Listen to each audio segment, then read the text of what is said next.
I want attacking purposeful football all the time. Now we're going to have backs against the wall and we're going to fight, and we're going to fight hard. You've got to show me all the guts and all the determination you've got in your body. You've got to inspire me. A marvellous kick. That's as good as you'll ever see. And puts player back in front. I don't know about you guys, but if I see one bloke walking out of here, give the pat on the back from people out there for a good effort, I'll spew up. From inside the centre square, Boydie kicked the goal. Boydie kicked the goal from inside the centre. Hey Pack, welcome to Danny Boyd, a podcast about your favourite, my favourite, everyone's favourite football club, the greatest football club in the known multiverse. That is the Footscray Football Club, Triton Limited. They trade as Western Bulldogs. I'm Danny McGinlay. On the other side of the internet is Tom Boyd, who a man who, well, look, bit peek behind the curtain. We like to text each other a bit of a run sheet of what we're going to talk about, the big talking points. And the only one I got from Thomas Christian Boyd today was the sentence, Tom was right about everything. Correct. Okay, all right. Except for the prediction of the score. Even though I was correct in who won, but I wasn't correct that we were going to win by 90 points. Yeah, so actually, yes, so you're just reminding me. So we were both at the game on Thursday night against the Giants, that glorious night. But we did have a bit of a disagreement towards the end of... so we put up... This is the thing we're going to try and do a bit more. We put up our predictions before the game on social media, who we thought would get the most goals, who we thought would be best on ground, final margin. Now...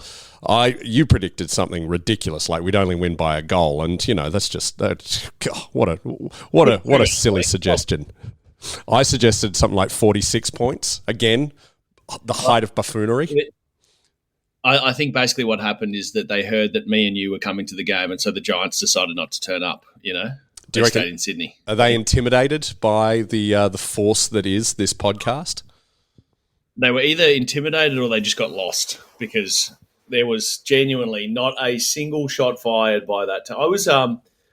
It was the best of the bad options, wasn't it? In terms of, it was glorious watching our boys just absolutely trounce the Giants players at every single turn. But having said that, it really sort of struck us as it was going to be a really tough and competitive and a Thursday night classic. Yeah. But it wasn't at all. No, I think the big losers there were, apart from, the Giants and therefore their owners, the AFL. Like, they have had such a bad run of Thursday games. I don't think there's been a single close Thursday game this year. And finally, there was a good fixture because they keep putting Carlton and Essendon on those time slots. And by the way, did you see that when they've announced the final fixture, Carlton v Essendon, Channel 7 have said, we're going to put a repeat of Vicar of Dibley on. I dead set. I didn't even know that was an option. So we're going to opt out. And I'm like, is this a subscription service? They've paid for the rights and they still don't want to put it on.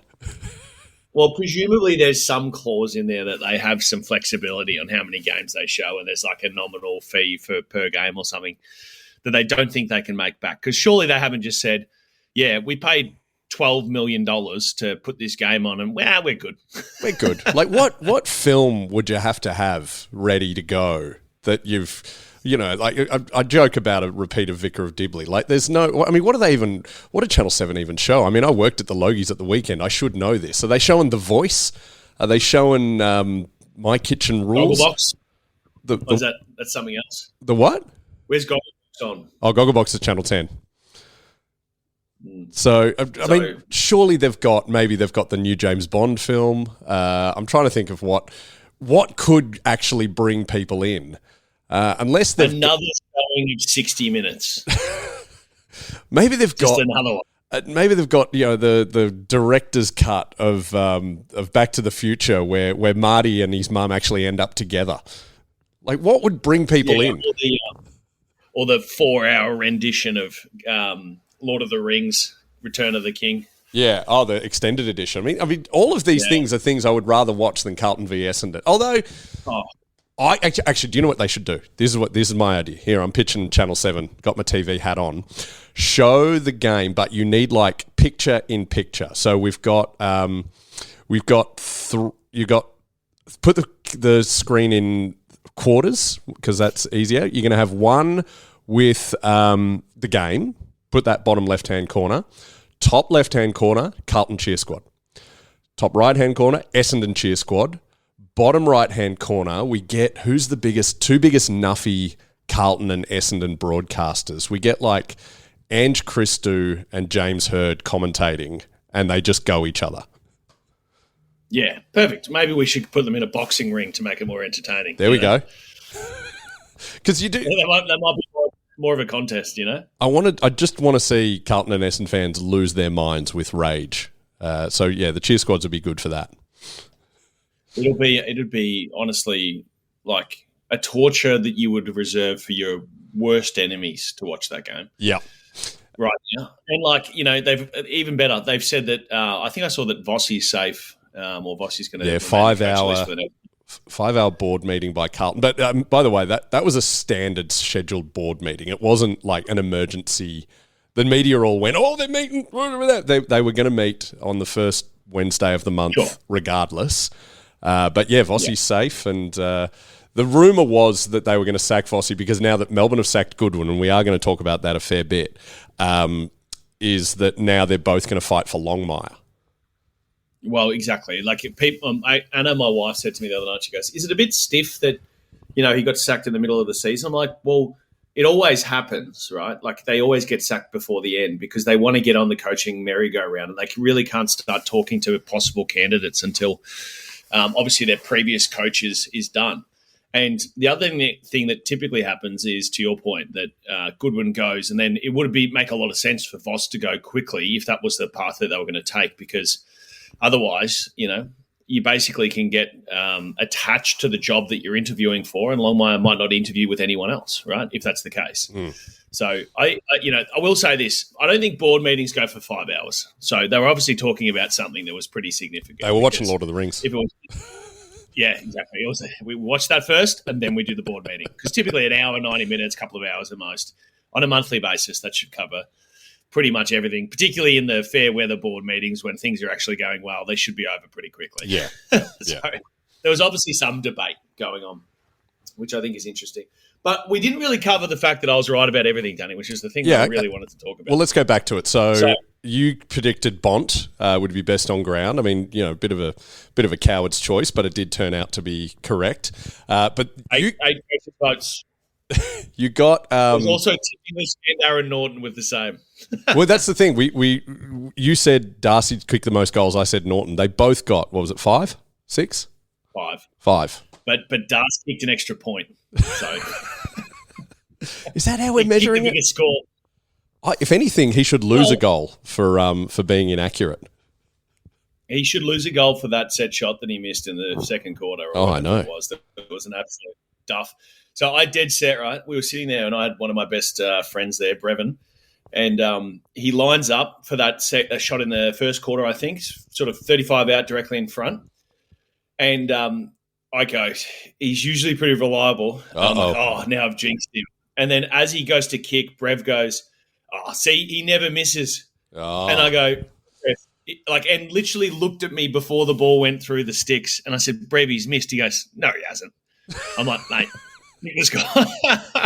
And he goes, oh, man. I'm like, so now it's his fault that he missed. But that is classic Tom Boyd passing the buck. I mean, you started the initial jinx there. All he did was agree with you. But Brev went so hard that at least there's two blokes in this boat of jinxing. But yeah, geez, I would have said, like, if you just took a snapshot of how Darce played the other night, there was moments in time where you're like, he's not really playing that well. And yet still, by the end of the game, he's got 5 goals, 3 to be specific, I think, and has kicked the most goals on the ground. Have you seen the stat that we are the most accurate side in the league?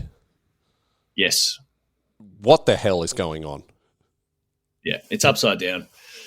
It's all upside down, mate. I don't know what world we're living in, but it wasn't the one that we were last year. No. The last 10 years. Well, I mean, ladder-wise, it's exactly the same one that we've been living in, so at least something stays the same, which is all well and good. But also before the game, this is quite exciting news. I was doing my regular hosting thing in the past players and top dogs rooms, and I got to interview Cody Waitman.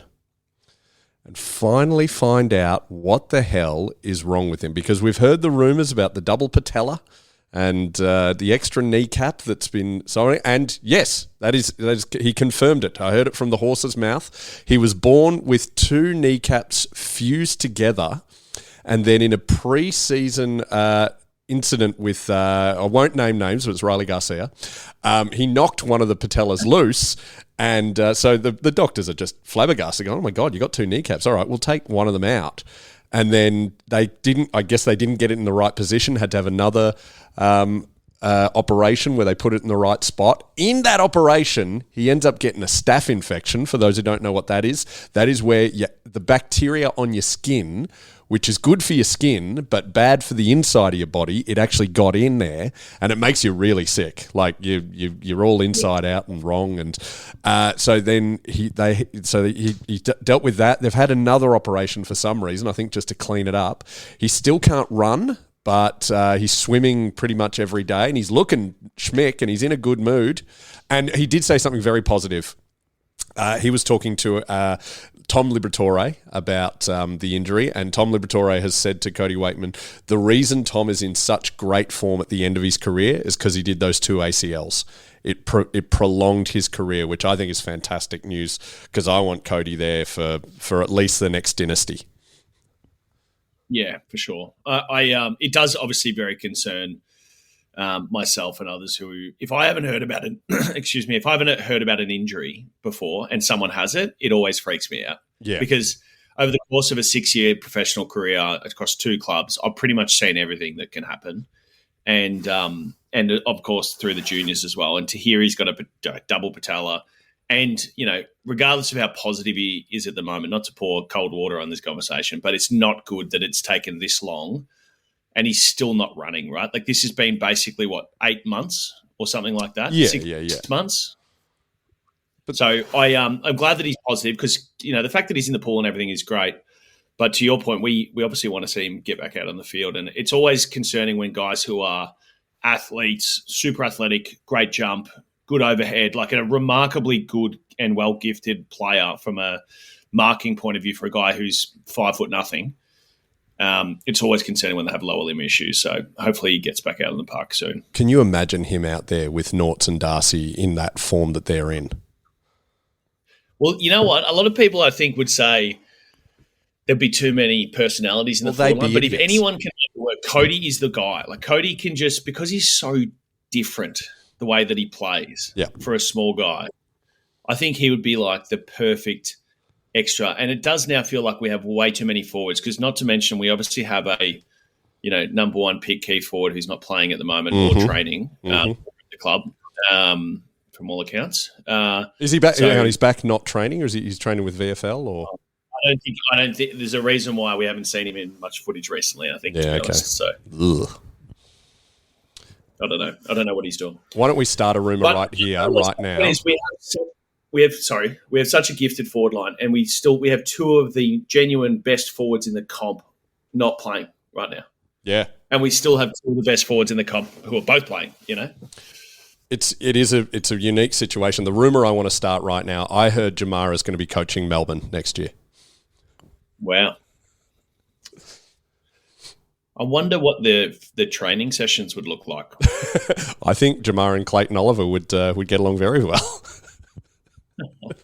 Did you see? I tell you what, I'll give you a window into what it's like to be a player. So, did you see that? Basically, obviously, training gets called off because this announcement's on. They've still got to play footy this week, right? Yeah. So the players go and have a players-only soccer session. Yes, in their civvies. In this, I don't know where it was exactly. It was Gosh's paddock. It seems like that might seem really strange to people, and I think, if I was a Melbourne supporter, I can put myself into the state of mind to go, oh, you guys need to practice footy. That's you're no good at that. That's why there's no coach anymore, basically. But I think in a moment of time like that, there was multiple times throughout my career when something bad happens, whether it be a big loss or, a couple of really key players get injured and things don't go your way. One of the best things you can do is to take footy out of the equation altogether, to go and spend time just with the playing group, to get the training you need to get in, get some exercise in, get moving again, do something that's obviously adjacent to playing football like soccer and just spend some time together without all of the sort of stress and strain of whatever's happened in the last week or so. And I think, it's the exact sort of way to refresh yourself before going back out there this weekend in what's going to be a really tough game mentally, especially after, a guy who's been there for almost 10 years and has won the first flag for them in whatever, 50 plus years. So, you'd legally have to say asterisk flag on this podcast. Yeah, that's right. Asterisks. I like that. But yeah, that's one of the really important things for groups to reset. I think is just to take the temperature down, go and do something that's fun and still gets the same result in terms of preparing for the game. I'm sure they'll train obviously properly today or tomorrow.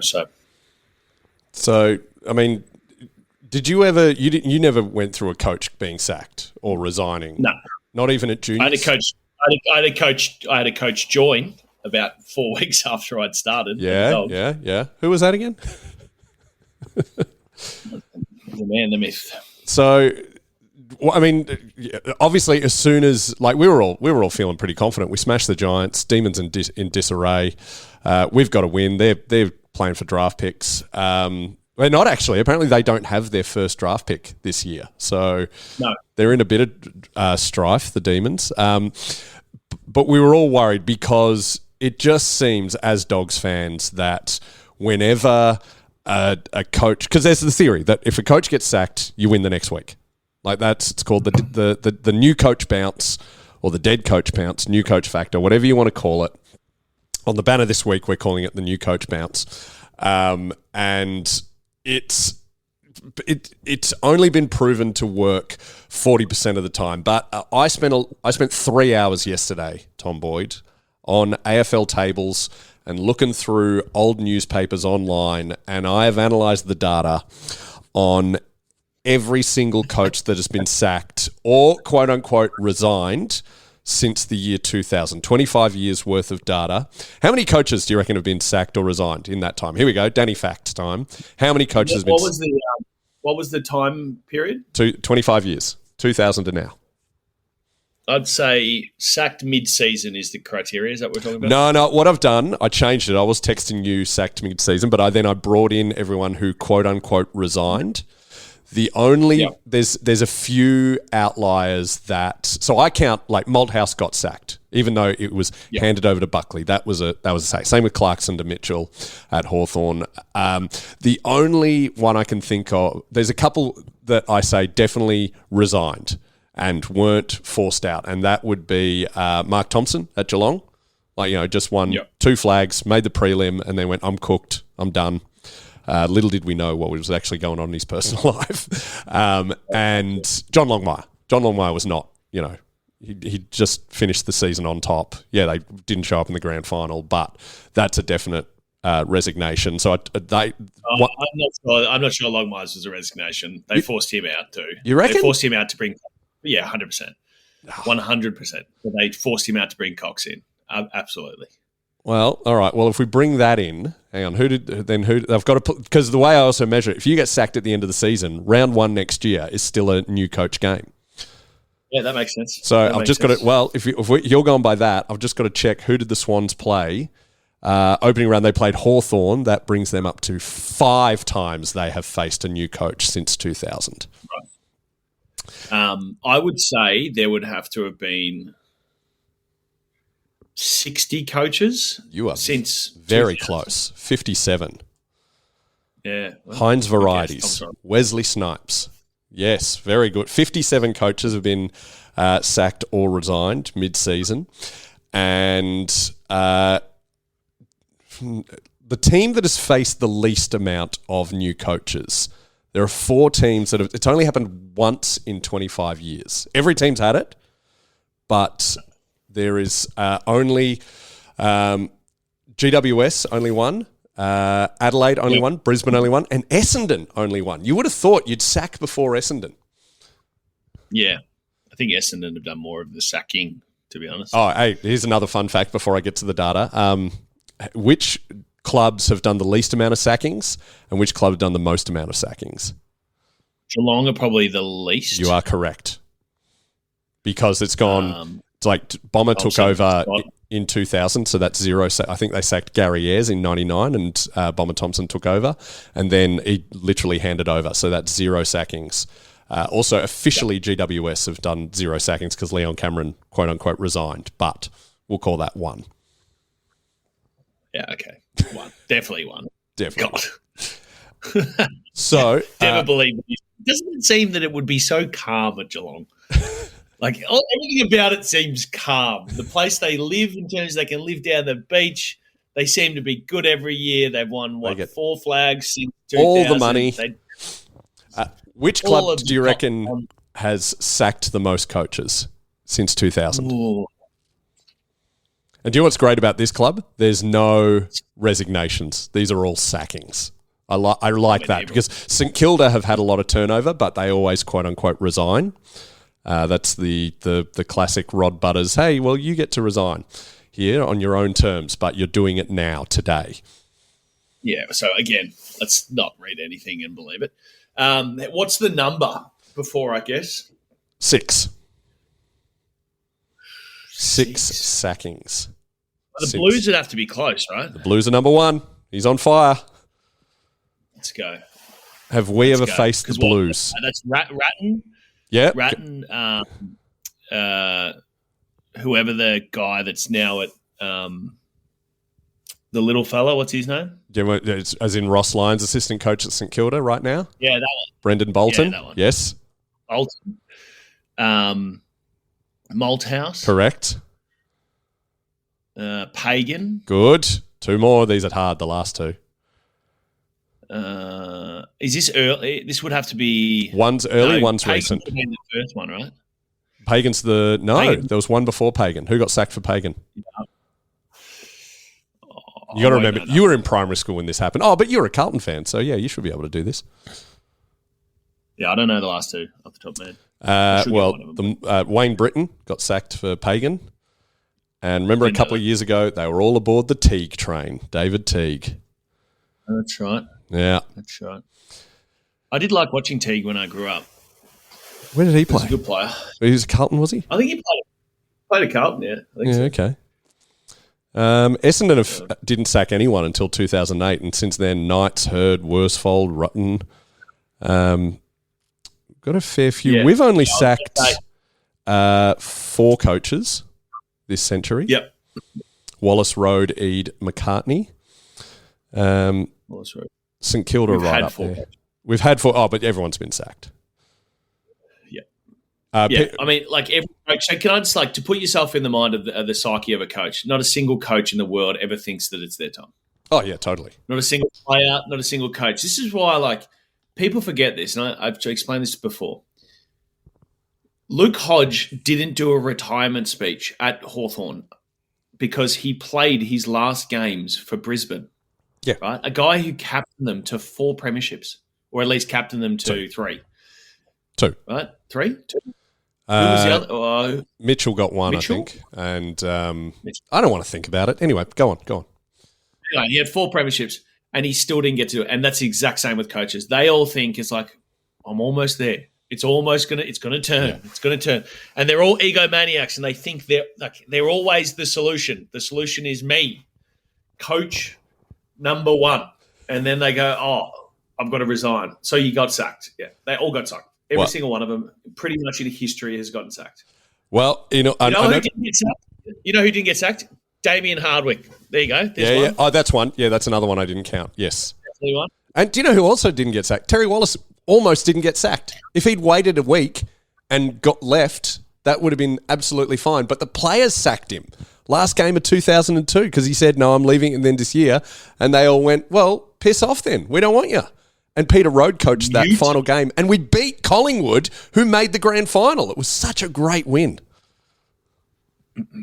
Wow. Anyway, I know people are screaming at their headphones saying, get to the point, because I can tell you which team has faced the most new coaches in the last quarter of a century. And it is, everyone, bated breath, it is us. It is the Bulldogs. It is confirmed. We have faced 9 new coaches. It always happens to us. Close second is Melbourne with 7. But yes, it happens to us way more than anyone else. The next one up is Collingwood with 5.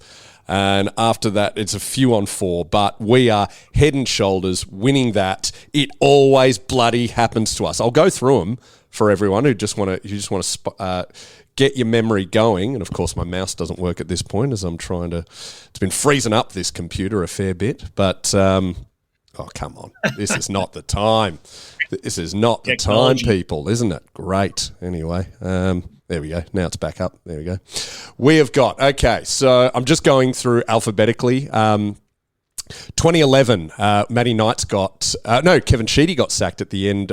Matty Knight's got sacked at the end of 2010. Round 1, 2011, we had to face Essendon in what is probably my worst loss as a Bulldogs fan. For those who remember round 1, 2011, we were just coming off consecutive prelims, and that was the sign that we were going down, and they beat us by 55 points. Another one, we've got something good with this week. Danny Laidley at North Melbourne, 2009 was sacked. The next week, we play them. We beat them. So that's 1 win, 1 loss to North. Also, Brad Scott, 10 years later, decided he was going to quote-unquote leave, so we got a farewell game against us where North beat us by 25 points. Port Adelaide, Mark Williams, Choco. He retired he was sacked in 2010. Then we play them. They were 14th. We were 5th, so we won by 6 goals. So that's 2 wins, 1 loss.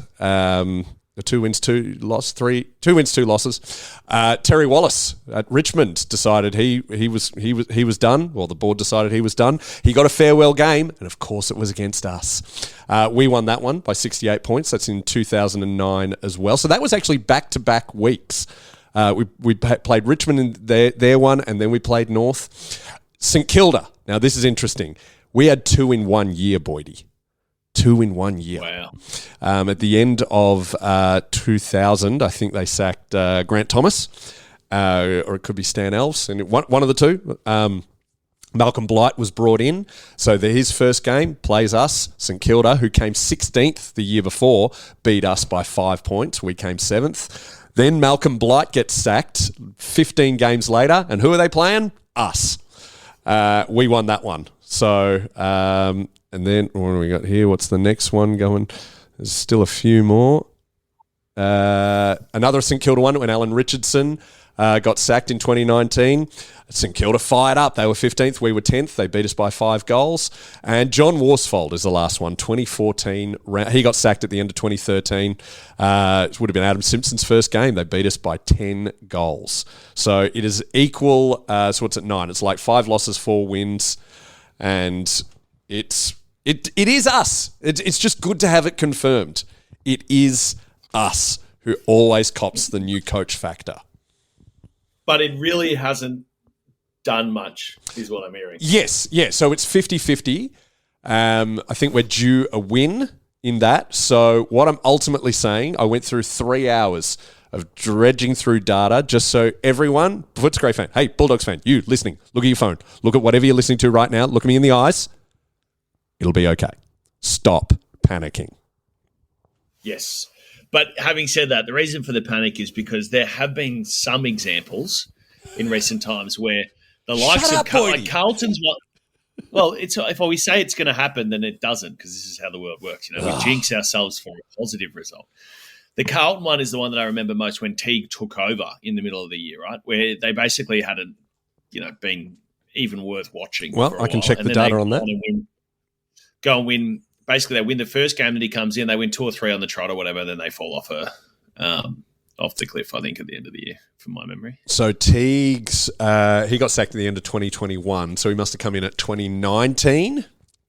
They were 16th on the ladder. This would be after Brendan Bolton got sacked. They actually lost their first game, dude. They lost to West Coast, who were second on the ladder. We're talking reigning premiers. They lost by 4 goals. What happened after that? Does it say? I don't know. I just did the first game stuff. We could probably find it. I think they went on a bit of a run there, but having said that, from people who were in the place at the time, I think just the shift from being the most negative place on earth to being slightly more positive just gave them a bit of wind in their sails, if you will. Which, to be fair, if there is a coach bounce back a lot of it comes from that. It's like it's a freedom. It's a no one's really accountable. Let's just see what we can do. Let's just have fun, lighten the place up. Like that's pretty much the tactic for most coaches who come in. It's like it's all been shit, and we've had a really bad result. We've lost someone. Let's go have some fun, and that's essentially I find what maybe that's why. And there's a bit of a lesson in that is that places when they turn for the worst from a performance point of view, they tend to go very negative, right? Because you're trying to correct all the mistakes. But do you win because you're happy, or are you happy because you win? That's the question. Yeah, I'm trying to think of any equivalent in my life. I remember when I worked at Triple M, we changed program directors and went from this very sort of strict guy to a very relaxed guy, and I definitely felt happier. I don't know if it made me a better announcer or anything like that. Yeah, but balance, right? It's a balance. Yeah, that first shift. I have a challenge for Bulldog supporters, actually. Great. I got to go into the soul of some of the Bulldog supporters the other day, namely Linda Peachy and one Mark Stevens.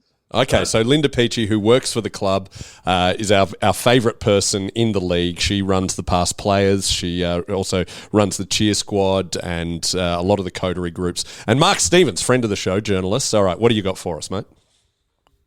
There's a reason why there is some very unsavoury and negative commentary coming from Bulldog supporters. And the good news before I give the challenge is it's not your fault.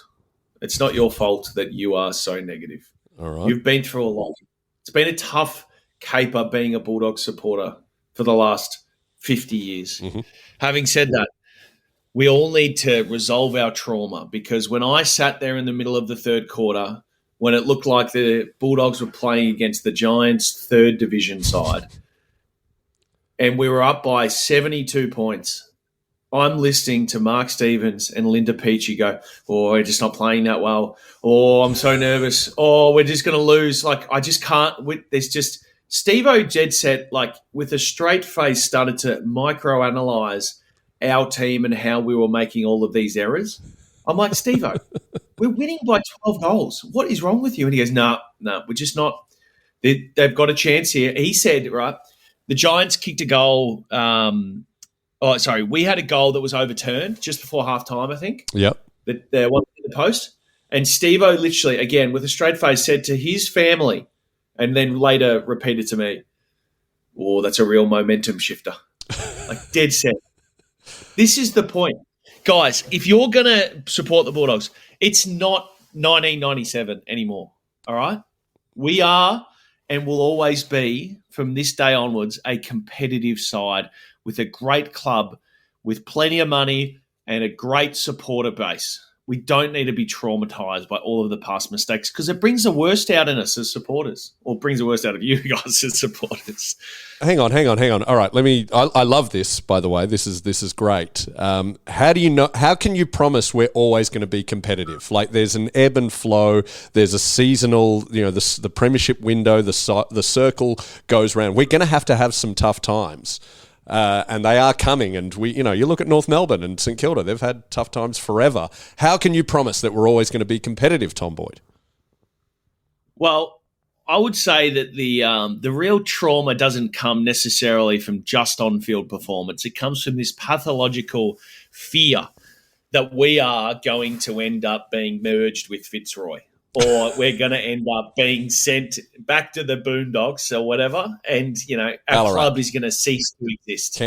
That's where the pathological fear comes from. So let's first and foremost tackle the fact that that is not something we need to be scared about on a daily basis. Our club is in great shape. Now, are we going to go up and down the ladder? Yes. In fact, if we start going up and down, it might be kind of nice, because at the moment we've just been stuck dead set in the middle, nowhere near it for 5 years straight, to be honest. In this exact situation, right, where we either are it's our spot in terms of on the ladder, 7th or 8th, it's our spot to lose, or it's our spot to try and gain in the last 3 or 4 rounds. This feels like it's happening every year. So it's okay. I can't guarantee we're going to be competitive on the ladder every single year, but as a club, we are going to be okay. And so if that's the case, we don't need to start criticising players and coaches and the world. What's your challenge? That just be more positive? Yeah, just let's move on. Let's do some trauma healing together. Okay. Well, do you know how you do that? You win finals. Yeah, well, guess what? 10-year celebration for a premiership that hadn't happened in 6 decades next year. So maybe let's all just grow up and remember what happened not so long ago. All right, we got to duck behind the paywall in a sec, where I will be revealing something very, very exciting for Dogs fans. You will want to get involved. It's only $5 a month. Can be $4 a month if you buy a yearly subscription. We've just activated that. A fair few people have taken it up, and we're very, very grateful, including someone with the brilliant name Dan Perfect. Like that sounds like my porn name, but it's great to have Dan on board. We've got a large active community in the Patreons, and it helps Boydie and I, feed our kids and keep doing this great podcast that we enjoy so much. But the great news is coming up now.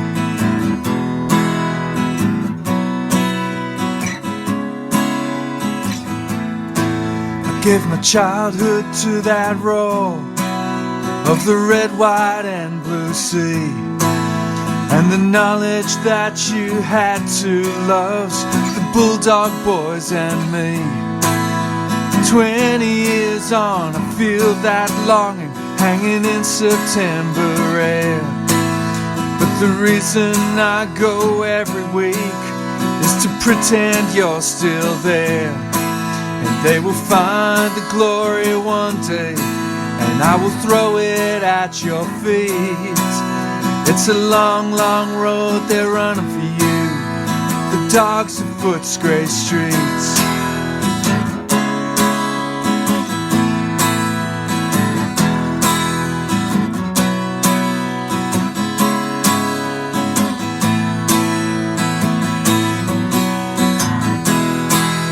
It's a long, long road they're running for you, the dogs of Footscray streets.